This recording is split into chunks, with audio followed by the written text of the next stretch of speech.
ഞാനിത് പറഞ്ഞല്ലോ, ഇത് കുർബാന അർപ്പണം എന്നുള്ളത് കേവലം വൈദികരുടെ മാത്രം ഒരു കാര്യമാണ് എങ്കിൽ പോലും വൈദികരോട് ചേർന്ന് നിൽക്കുന്ന വിശ്വാസി സമൂഹത്തിലൊരു വിഭാഗത്തെ സീറോ മലബാർ സഭയുടെ മേജർ ആർച്ച് ബിഷപ്പിന്റെ സർക്കുലറുകളോ അറിയിപ്പുകളോ എറണാകുളം അങ്കമാലി അതിരൂപതയുടെ അപ്പസ്തോലിക് അഡ്മിനിസ്ട്രേറ്ററുടെ സർക്കുലറുകളോ അറിയിപ്പുകളോ വായിച്ചു കേൾപ്പിക്കാതെ അറിയിക്കാതെ ഇരുട്ടിൽ തപ്പുന്ന ഒരു വിശ്വാസി സമൂഹം എറണാകുളം അങ്കമാലി അതിരൂപതയിലുണ്ട്.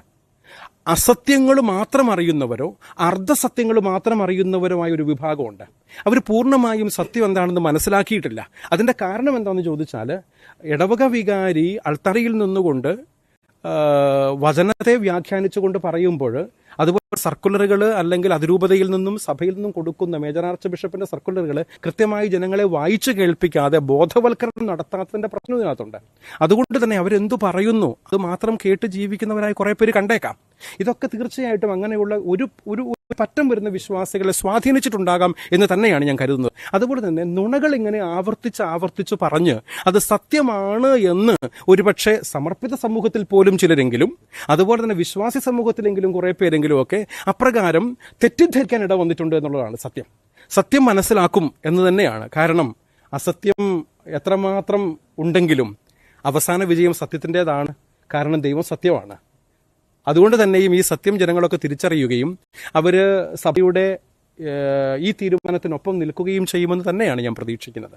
എന്തായാലും ഈ ഒരു വിഷയം ഞങ്ങൾ വിശ്വാസികൾ എല്ലാവരും തന്നെ വളരെ ദുഃഖം നിറഞ്ഞൊരു വിഷയമാണ്. അപ്പൊ ഈ ഒരു വിഷയത്തിൽ ഈ 2025 ആദ്യത്തെ തുടങ്ങിയത് തന്നെ ഇതോടുകൂടി തന്നെ അവസാനിക്കാനായിട്ട് ശാശ്വതമായ പരിഹാരം അത് ഈ സഭാസ്ഥാന കാര്യാലയത്തിൽ നിന്നും പിതാക്കന്മാരിൽ നിന്നെല്ലാം ഉടനെ തന്നെ ഉണ്ടാവും. ഇനിയൊരു നീട്ടിക്കൊണ്ടുപോക്ക് ഉണ്ടാവില്ലെന്ന് തന്നെ പ്രതീക്ഷിക്കാം അല്ലെ?